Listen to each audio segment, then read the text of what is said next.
We want to look today at a very important part of the life of Imam Ali, an element which is there even though there is some tragedy attached to it, because one of the features of Imam Ali is that he was a warrior in the cause of Islam.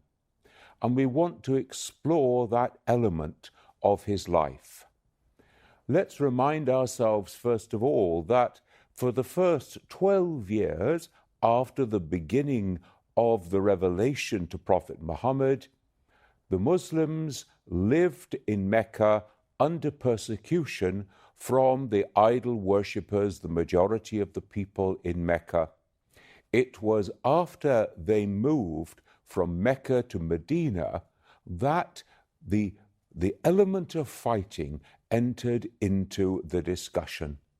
And that's the element that we need to explore somewhat today. Ali played a hugely important part in defending the Muslim community in these battles, and indeed battles figured during the early part of the story as they will figure again in the last few years of the life of Ali. We know that the Prophet himself gave Ali a unique sword, Zulfiqar, the double-edged sword which was identified with Ali in his battles from that time onwards. And we have a recording that at the Battle of Badr, a voice is heard. One tradition tells us that it was the voice of the angel Gabriel. And it says, "There is no brave young man like Ali, and there is no sword like Zulfikar." So these two are inseparable during the remainder of the life of Ali the warrior. We need to think of the way in which he was used by the Prophet in battle. He was used very often in single-handed combat, and we need to view that from two perspectives. First of all, we need to say, why did they send out champions as single-handed fighters at the beginning of any battle?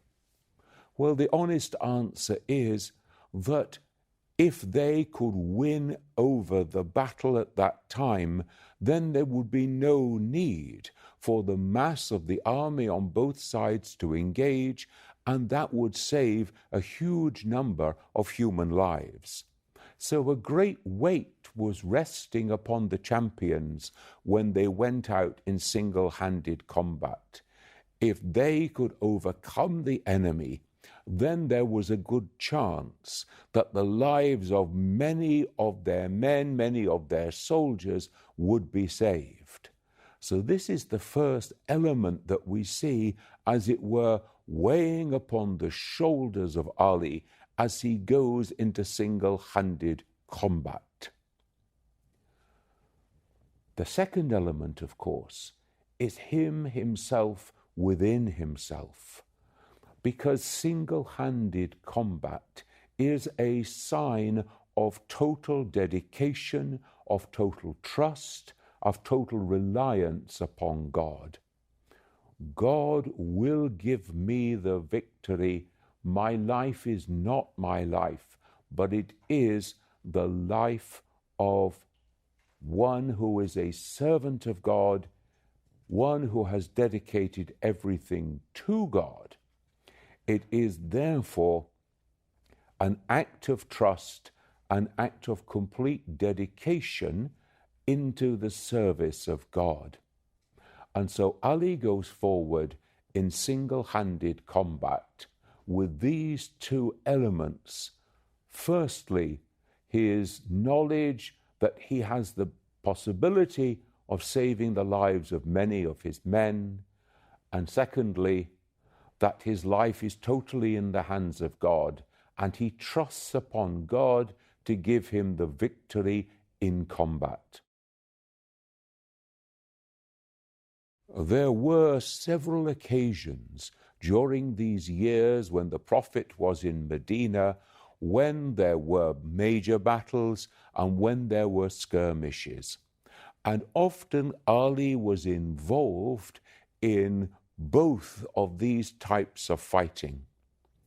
We see him leading companies of men in small skirmishes when there were raiding parties who attacked the Muslims and such like. So we see him as a commander of men and not just as one involved in his own single-handed combat. But we see him also in the major pitched battles. And his station in these battles was always alongside the Prophet, so that the two of them were inseparable in this fighting. We see that one of the functions that Ali had was to be the standard bearer.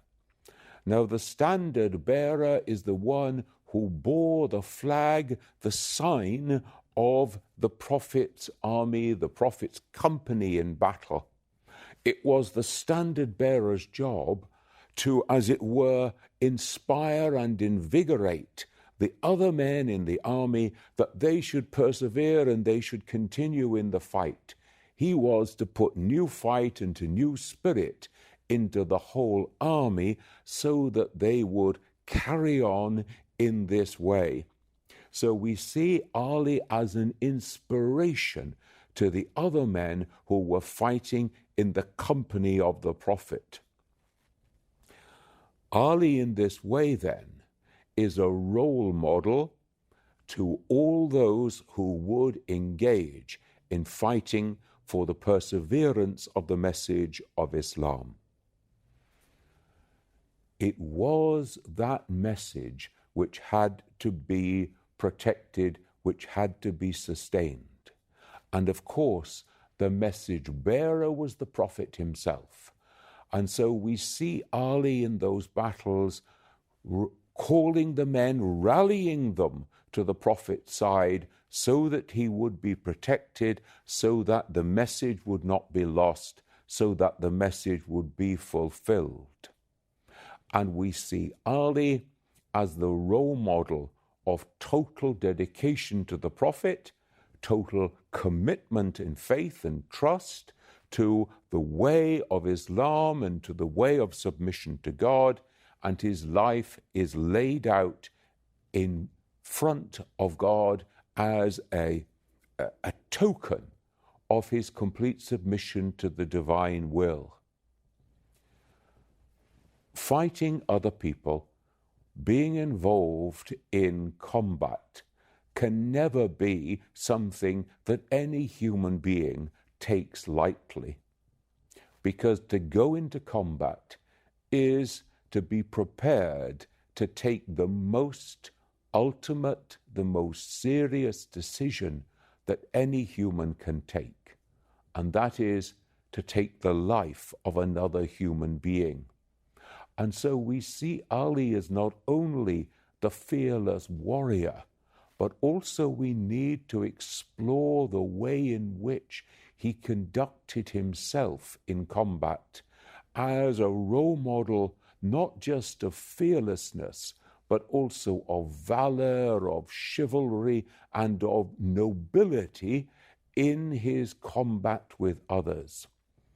Never do we see him treating the life of another lightly, as though it were just a small thing to take another human life.